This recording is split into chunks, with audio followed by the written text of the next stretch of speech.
Now let's go through the process of suiting up that you will use for each brand ambassador before a deployment with the Adwalker kit. First, take the utility belt found in the front mesh compartment of the backpack and adjust it securely around the Adwalker's hips. The belt should be secure enough to carry the weight of the touchscreen and MAV, but not so tight as to be uncomfortable. Once you have the belt sized correctly, unhook the belt and loop it through the touchscreen holster and fasten the clips together. Next, secure the lower strap of the touchscreen holster around the Adwalker's left leg, positioning the touchscreen on the Adwalker's left hip. You can place XBT batteries in the MAV before suiting up your Adwalker. There are 2 battery slots, one on the bottom and one on the top, and the batteries slide in and click into place, with the release switch for when they need to be replaced. Now, see the 2 clips and the curve on the interior of the unit? You guessed it. The MAV clips onto the belt directly onto the Adwalker's right hip. Make sure both clips are fully engaged to avoid dropping and damaging the MAV. Next, you will connect the touchscreen cable to the MAV by draping the cable across the front of the Adwalker and securing it to the port on the top of the MAV like so, pushing gently until the tabs click into place. The connector will only fit in one direction, so please make sure you have it oriented correctly. Once this is connected, secure it in place with the safety clip.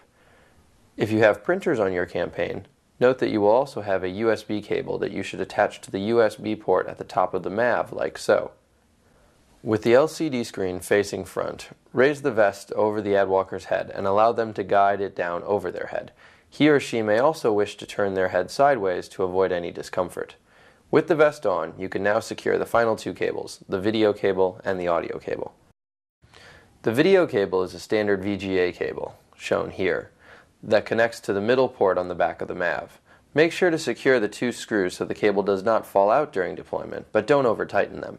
A note: please advise all Adwalkers to be aware of and careful with the VGA cable, as carelessness can easily cause damage. The audio cable snaps into a connector along the touchscreen cable. Note the 2 ports. Make certain to plug the connector into the port with the headphone logo and press it into place securely. Only now that all cables are connected can you power up the MAV unit. The spring-loaded switch on the front of the MAV slides up like this to boot. You will see the light on the top of the MAV flashing green to let you know the boot process has started. Now place a valence battery into the back of the vest and secure the clip to the battery terminal. Please note that there is a metal cage in the back of the vest that the valence battery should sit in to keep it secure. Don't just drop it into the fabric cover. To access the Adwalker controls, simply press this button on the top of the touchscreen to turn it on, and use the stylus to interact with the control panel. If you have a printer, you will connect it to the printer cable connected to the back of the touchscreen and slide it into the pouch, seen here. Please note that you should wait for the MAV to be fully booted up before plugging it in and turning it on. Always advise your Adwalkers not to use the touchscreen while the MAV is booting, but wait until the Adwalker control panel has fully loaded before interacting with the Adwalker.